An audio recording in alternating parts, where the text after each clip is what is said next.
Welcome to a new episode of Erasing Shame. My name is DJ Chuang, and on this new series, I'll be joined with Dr. Jessica Cho, and we will be exploring a wide variety of topics as she has spent a number of years as a therapist and has studied psychology in a number of very meaningful topics to us as Asian Americans. Jessica, thank you for joining me for our ongoing conversation. Thank you for having me. I'm excited to be here.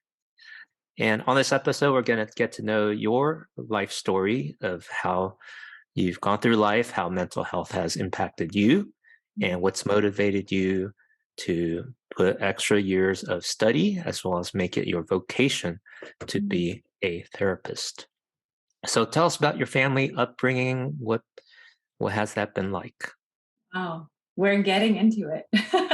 Yes, that's it. There's a lot. I grew up with a blended family. My parents were divorced when I was 2. They tried to get back together again when I was about 7. Didn't work out for a multitude of reasons. Recently, I learned that it was due to infidelity. My mom never shared the story with me actually until I had a child of my own. And so my mom never really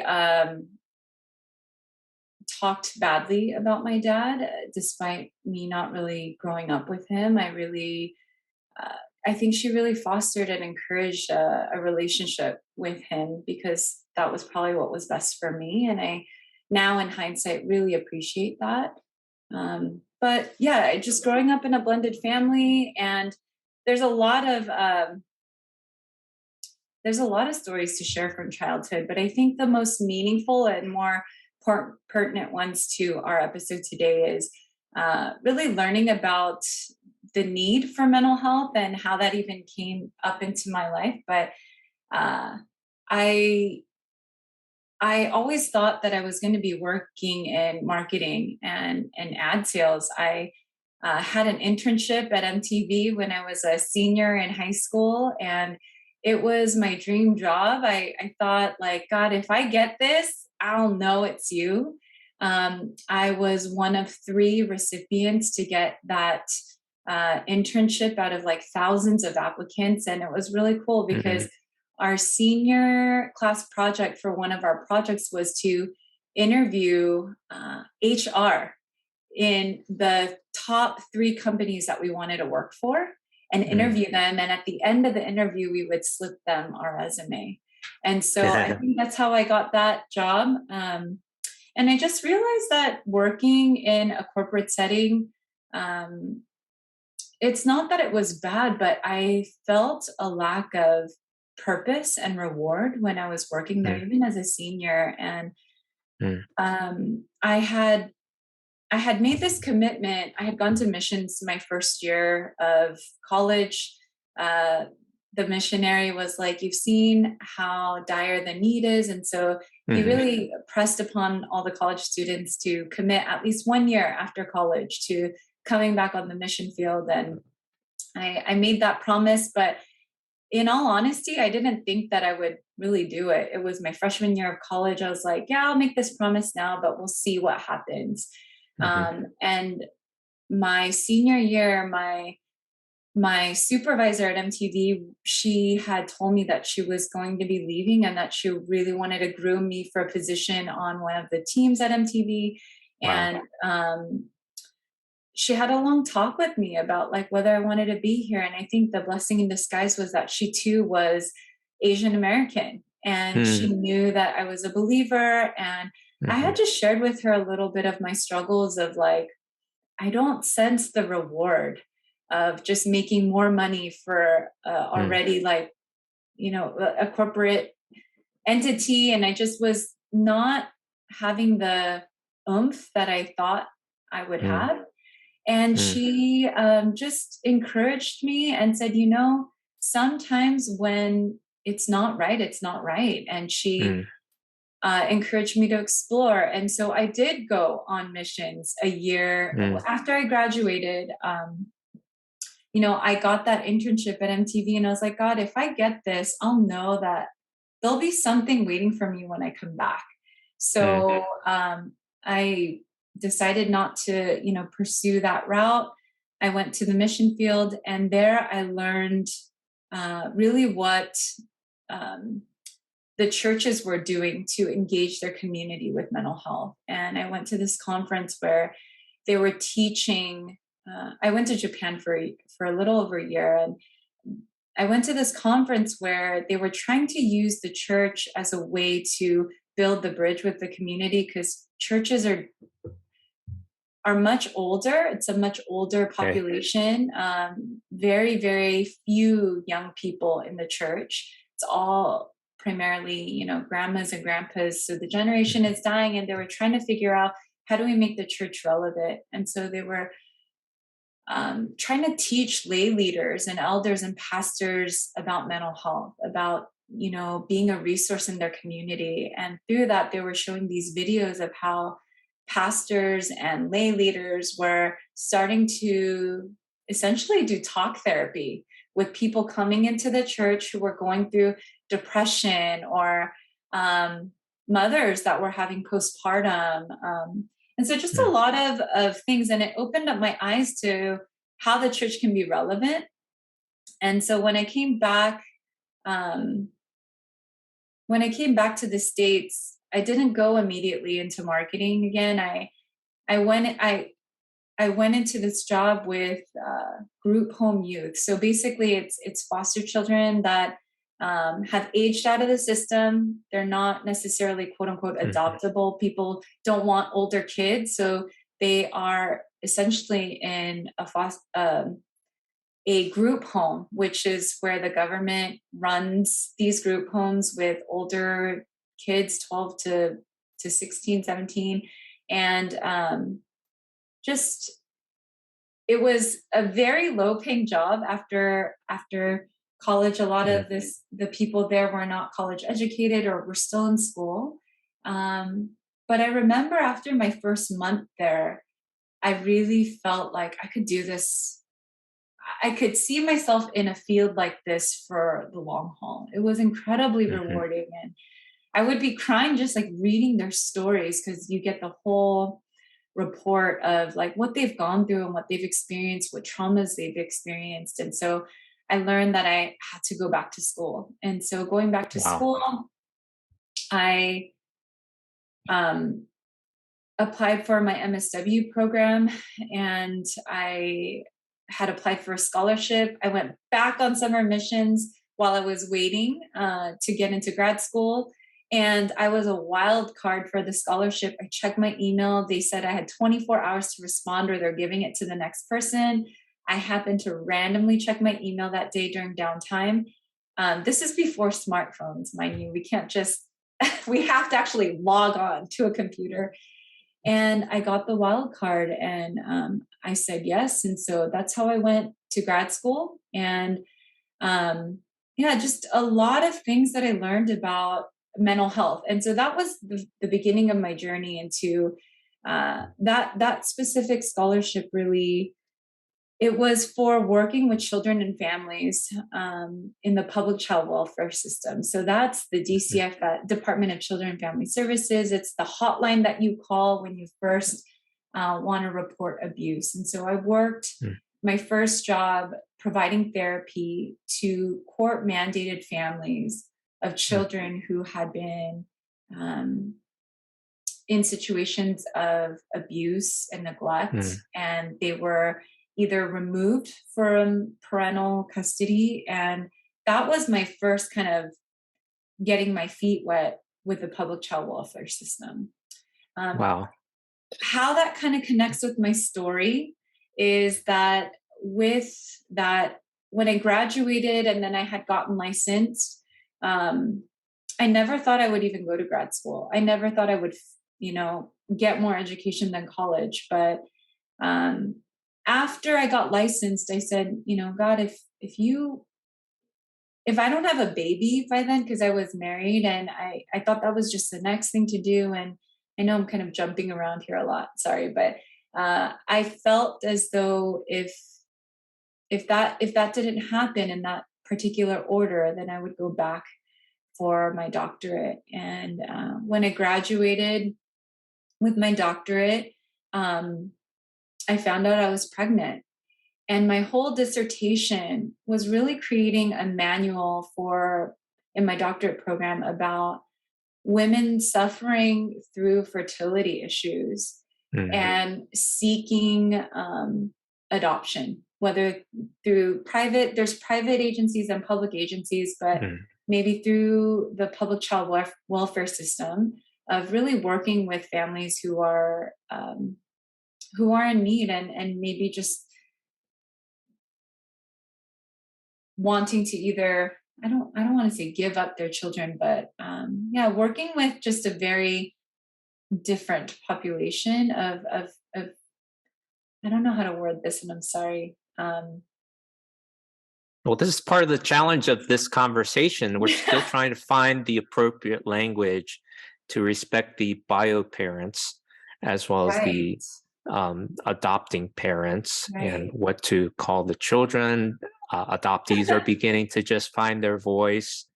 And even as we were preparing for our conversation, there's a shift in the language from what used to be prominently called the infertility rate because of industrialization. Now it's more of a fertility situation that clinics are helping people with fertility as people are trying to have babies and reproduce. And I'm a child of the 80s, so when you said MTV, I'm like, oh, that's the coolest place to work and to have that prominence. And for you, it was very much a faith journey as well as a personal experience on the field. And I was surprised to hear that you were part of a church that actually incorporated community that supported mental health. I mean, here we're in 2022, and that's still very rare. So that was an exceptional experience. How did that church do that so early? This was the church in Japan where in Japan on top of that. I know. Well, the research is showing more and more that Japan has one of the highest suicide rates in any industrialized nation. Yes, it is. And tragic. The percentage of people who are Christian in Japan are less than 1%. So the churches are dying, the people are in need. And I think the church was really looking for a way to bridge that gap tangibly. Not just giving gospel, but really learning how to foster relationship with their community right where they were. And that was powerful. That was something that completely opened my eyes to, wow, like the church can be relevant in a secular setting. And they're trying to not just have people come to them, but the church was now trying to say, hey, we can come to you and meet you where you are. And that was an incredibly profound thing that really caught me off and really spurred my journey. That was the first thing that got me excited about the church of mental health.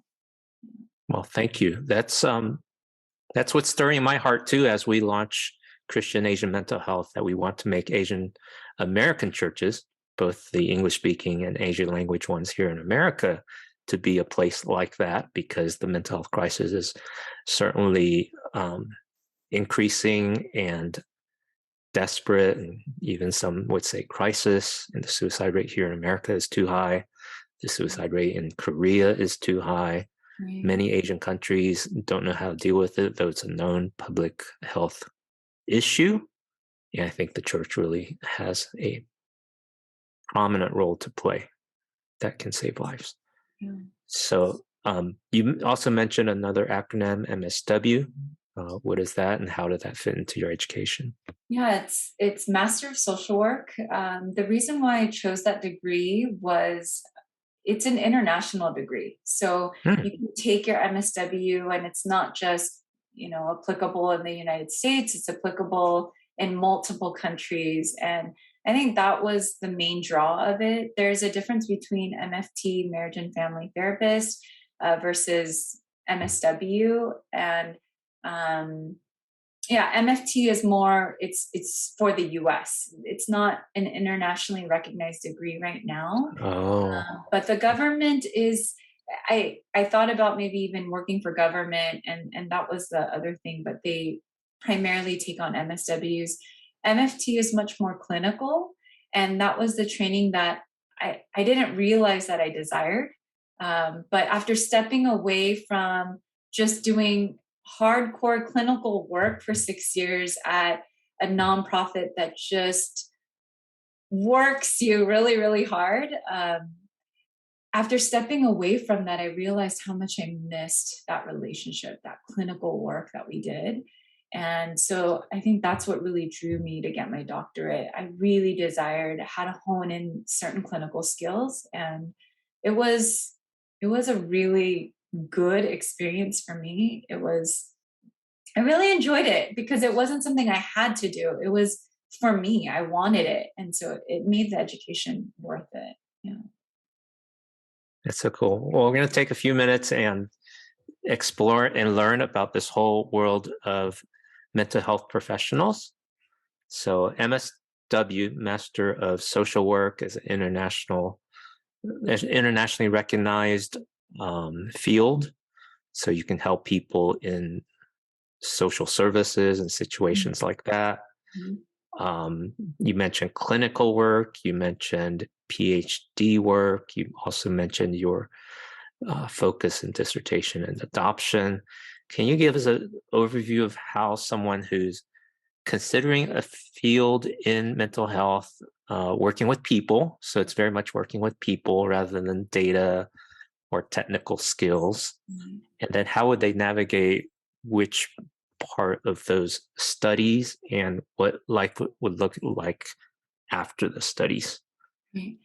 If you know that you want to purely do clinical work, and you don't know that unless you try it, because I think Mhm. sometimes people think that they do want to go into therapy and it's quite exhausting for them, and it's not for everyone. And so Mhm. I think in that sense, you can get your MSW or your MFT. MFT is much more clinically focused. MSW is much more broad. You can do organizational management with that. You can be, director with your MSW. You can do a lot more things. It's not specifically tailored just for clinical work. And so I think that's what gives you that breadth of variety and career choice. You don't necessarily need to get your doctorate to do clinical work either. I think, I don't want to say the Asian part in me, but I think that maybe my own ego desired, the higher level of education, but also I believe I had a window of time to do it. And Mhm. so that window of time really prompted me to say, am I going to do this or not? And to be honest, I didn't think I was going to finish. I wanted to at least start it, to just put one foot in front of the other, but I wasn't sure if I was going to finish it. But by God's grace, I did. And I think, going back to that whole dissertation, I think a lot of people focus on a dissertation that's interesting to them. And I think we are our most interesting subject. I want to say, like, we want to know why we tick the way we tick. And Mhm. yes, we can find that in therapy, but also really researching a lot of this, the articles and the research and the data that's out there was fascinating for me, and fascinating for me to understand some of my clients and what I was going to get myself into adopting in the public child welfare system. And so that was really what prompted the whole dissertation. I wanted to create a manual for a person that was struggling through fertility, and looking at the research and the data of what type of child you might be adopting. Because Mhm. it's not about just love conquers all. There's a lot more trauma, and if you're not informed, I think we can really feel disappointed by the expectations that we have. Sometimes I think there is a savior complex of wanting to like just save and rescue these children from a dire situation. And that's not, I think it's helpful and I think the love is there, but that's not going to get you to the finish line of really wanting to, I want to say, keep this child, because you're going to see a lot of behavioral issues and a lot of concerns that this child has gone through that I think the parent needs to be educated about. And yeah, it was really good for me. In some ways, I felt like it gave me a thicker skin to say, like, okay, do you really want to do this given the data? Right. And I think there's a lot of powerful, qualitative data out there from families who have successfully adopted, and things have been really great. But sometimes the odds are stacked against you. And that doesn't mean that you can't, it just means be informed. And I think I really desired that knowledge. I wanted to be informed as to what I was doing. Was this really like a selfish thing? Was this my own savior complex of like being a Christian and like loving my community, or was there more to it? And knowing what I had already worked with, and the people and the families that I had worked with in the past 6 years of doing that clinical work. When I first graduated, I think I knew I needed to know more. So we'll dig into that in the next episode about counting the cost before and as you go through that adoption process, because there is a lot to consider. It's not wise to go in blindly or naive out of what you described, love conquers all. Because that's a good motivation, but there's so much more complexity, there's costs, and then there's the parenting issues that come with that. So thank you for giving that a thorough research and being willing to share that with our listeners and viewers in the future. And then describe what clinical work is. Is that just talk therapy, or are there other modalities and other trainings that you incorporate in working with people? Yeah, clinical work. When I reference clinical work, I mean I'm doing talk therapy, but it's not just obviously like conversational talk. We are trained to learn various modalities and systems and theories to figure out what's the best tool to use to help gain access to our client and really open up their mind or their ability to really be comfortable. And I think I love, and I say this a lot, but the quote of people don't really know, people don't care how much you know until they know how much you care. And I think that it's not really about how much you know, but really recognizing that this is a person, that this person sitting across from me is not just their trauma or their narrative or something that they have experienced, but this is a person and they have their own nuances and their own mechanics. And we have to, as clinicians and as therapists, really figure that out so that we can help draw that out of them and help them be comfortable to engage with us. And I think that's where the real good work happens. And so that's when I'm talking about clinical work, really doing good therapy and using our education. And we're constantly learning different modalities of what would best reach our clients. Okay, in closing, as a Asian American woman, Korean American background, I was just in a conversation earlier this week with someone who's a person of color, and how hard it is to find a therapist who is also Asian American. What is your comment on that situation? To that person, I'm like, I'm so sorry. I hate that. I can only speak from my own experience. I will speak as the clinician, so I will speak as the therapist. I am so grateful that there is this movement of Asian Americans really seeking and destigmatizing mental health. And I think because of this new language and the narrative that we are using, people are using their courage and bravery to step out and say, hey, I need to find someone that looks a little bit more like me.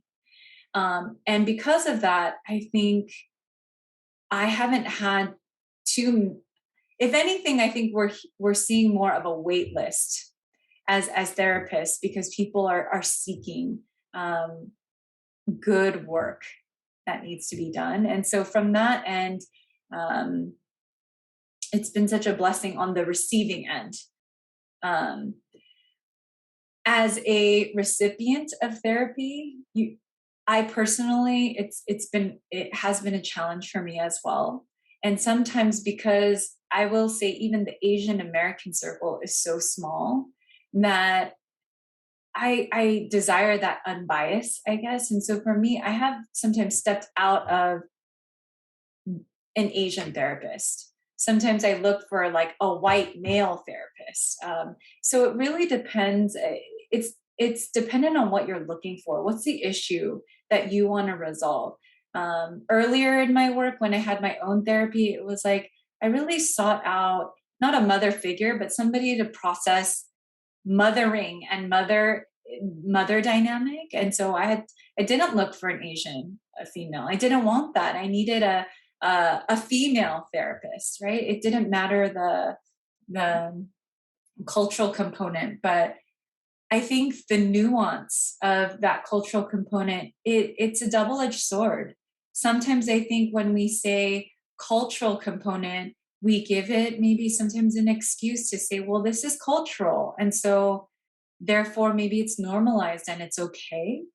Whereas I think, a therapist outside of a, a Caucasian therapist might call that out and say, no, that's not okay, regardless of race. And so I guess to that, I really want to encourage whoever is seeking therapy. I think it would be helpful to understand what you are looking or what you are seeking for in therapy. Sometimes we're just doing it for exploratory, and it's very helpful to have somebody who has that cultural buy-in with you. But I'm sorry to hear that it's been difficult, and I can attest to that, because my practice has been good in the sense where there are a lot of people in similar demographics as me who are seeking, I think they're seeking solidarity in the sense that, am I crazy? Is it really, am I the only one struggling? And you're not. And so I just want to give that level of encouragement to that listener out there. Thank you, Jessica. Thank you for those warm words of invitation and how people can take that next step towards finding a therapist that can be helpful in their moment of need. And the reality is, it is very hard to find a therapist just because of availability as well as cost. And then to add the extra level of fit in terms of cultural background or understanding. One way I've described it is I've worked with both Asian and non-Asian therapists, and sometimes it's just easier to not have to explain myself so much because they already have the cultural understanding. So I don't spend all the time explaining. But as I grow in self-awareness, or there's a certain issue I've identified to work on, then I can select a therapist that has more depth and life experience to help with that. But oftentimes when we're early in that therapeutic journey, we're just in crisis and we're in pain and we just need some help. And trying to find one that's easy to talk to, so it's not more work than it needs to be, is a very good first step. Yes. And as you get your grounding and your feet going, then you can work on more sensitive issues in more focused manners. So. Right. Yeah. I think also just one more thing about the cultural component. Mm-hmm. I think language, again, just as we're talking about language and in English, I think there's certain idioms or phrases that might not translate the same in English. So sometimes when I have Korean patients or clients, I'm like, I can almost hear your mother talking right now, or I can, there is that absolute, the language of being able to speak Konglish during therapy. And I think that's very not only affirming, but it feels very connecting. And so if that's the space that you need, take it, find it, seek it, do what you have to do to be persistent in that. And I'm certain something will come up for you. Yeah. Well, thank you. Thank you so much, Jessica. It's a joy talking with you and to have ongoing conversation with you in the weeks ahead here at Erasing Shame. And of course, I'll add a link in the show notes so that people can reach out to you here in the Southern California area. Are you available for teletherapy as well? Yes, right now my practice is primarily telehealth. And so I am seeing some patients in NorCal. So I can see patients all throughout California. So I'm available. Wonderful. Okay, we'll be in touch, and then we'll continue our conversation as we explore the world of mental health and faith. Thank you for listening to this episode of Erasing Shame. Connect with us at erasingshame.com. We'd love to hear from you. Subscribe and add a review and a rating so that others can find us and connect in as well. Until next time, we'll see you online. Bye-bye.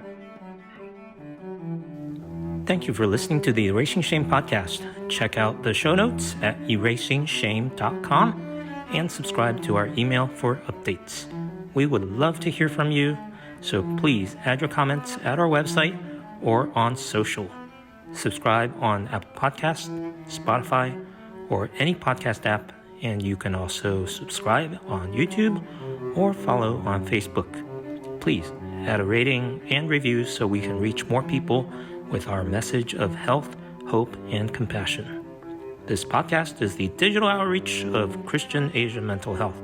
Please consider partnering with us by making a tax-deductible donation at erasingshame.com, and together we can resolve the mental health crisis for every person. Thank you.